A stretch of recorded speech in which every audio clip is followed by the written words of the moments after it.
Hi guys, so today I want to talk a little bit about the satiety cascade and the driving forces behind why we eat when we're not hungry.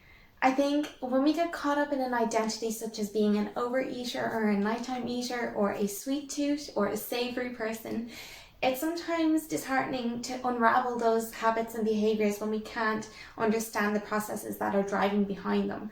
When we understand them, we can then clearly unravel or untangle that habit or that behaviour and approach it from a more logical point of view. When we understand where there's an imbalance or there's something that's being ignored that can help to stop us in that action.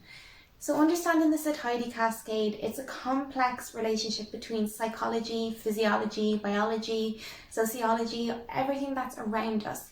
All our environment shapes our driving forces behind why we're eating, but as well as our internal environment, our hormones, our gut health, our mental health. All those things are all reasons why we eat sometimes when we're not hungry. The first part of the satiety cascade is called the sensory part. So we've got the sensory and the cognitive.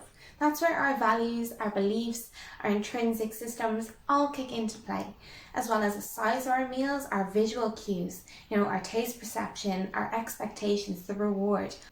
All of these internal cues, such as our values, our beliefs, our emotions, our thoughts, our feelings, our expectations, our rewards from our meals, they all help to drive forth our action in what we actually consume and ingest. Not only that, but the pace at which you do it as well.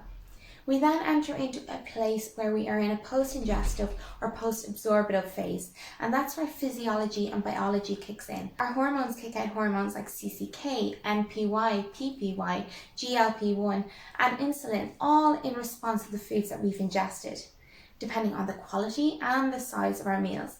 I know a lot of people struggle with eating too fast, and it has been shown in scientific studies to increase our inflammatory markers such as IL-1 and IL-6. So ideally, eating slow is the best way to become aware of how your body is responding to the foods you're ingesting, the hormones that are kicking in and helping to slow down that actual intake of food. The difference between satiation and satiety is that satiation is that process of becoming full. So the sensory satisfaction that we're getting from our meal, and then the post-ingestive and post-absorptive hormones that kick into play and help to stop us in our tracks from consuming. And then satiation is the process that follows afterwards. So the length between our two meals, when we're going to get hungry again, when we're going to want food again, when our glucose levels are going to drop and our brain is going to sense that we need to start consuming food again.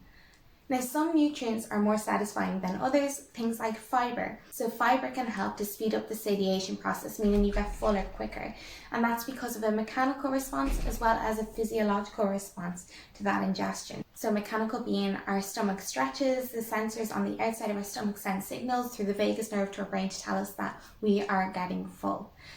And then also protein. Protein really helps to transmit those neurotransmitters that help with satisfaction, such as, serotonin and dopamine, and again, signaling to our brain that we are becoming full because of those amino acids and their availability. But then what nutrients kick into play when it comes to satiation? Well, it helps extend out that period between meals and helps stop us over consuming or snacking in between our meals. Well, fats are really good.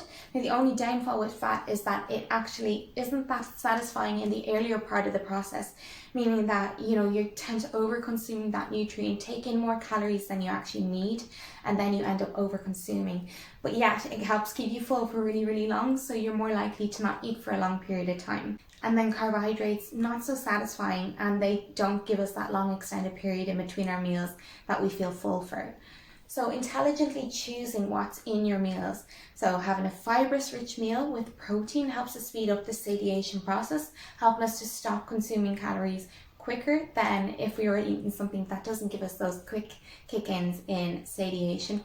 And then when it comes to satiety, so what helps to extend that window, then making sure that you've got some added fats in on top of your protein and your fibre to help keep you fuller for longer. One other thing I need to mention is specific sensory satiation. So that is if you consume one type of a food.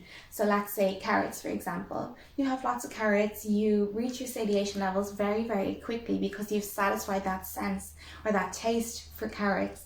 But then you're still craving things like cheesecake or biscuits or some sort of sweet cake, and that's because you haven't actually satisfied that sense of sweetness. So when we've had our dinner, for example, and we're looking towards what we can have for dessert, that's because we're looking to satisfy that sense. So making sure that your meal is fibrous rich, again, helping to kick in those fullness signals, lots of protein, and then a bit of fat again to expand out that period between when we consume again. So all of these regulatory mechanisms between appetite and hunger, appetite being, hedonic, looking for satisfaction and looking for that sense of reward from our food, and then hunger being more hormonal, so ghrelin increasing our hunger levels. All of these signals and this cascade of satiation takes place in a place called our paraventricular nucleus in our hypothalamus. So making sure that you're aware of the science behind it so that you can start to examine whether it's emotional eating that you're actually doing or whether it's hormonal, and the relationship between your environment and what you're consuming. So just a few quick tips on how to examine your satiety cascade and push out that window between your meals where you'll be snacking or craving foods. So first of all, slowing down your eating, just giving your body that chance to have that hormonal response where it kicks in those enzymes and those hormones to tell you that you're reaching fullness, that you're becoming, you're getting that mechanical stretch in your stomach, your brain is sensing that your glucose levels are rising and that you don't need to keep consuming foods to satisfy those hormonal needs, okay? And then when it comes to the actual foods that we're taking in, fibrous rich meal, basing it around whole grains, lots of veggies, and then making sure you're getting whole lean proteins coming in as well. So nice complex proteins coming in from animal sources. And then again, trying to keep your fats as just your accessory to that meal. So your little sprinkle of nuts or seeds or a drizzle of olive oil. Trying to be very aware of the portions because, like I say, the satiety cue doesn't kick in early in the process. It's more in the prolonged window. So it's very easy to overdo them and then feel overly full and mechanically stretched and bloated. So really important to be careful of your fats. So really important to be aware of using your fats as your accessory to the wholeness of your meal when it's rich in fiber and rich in protein.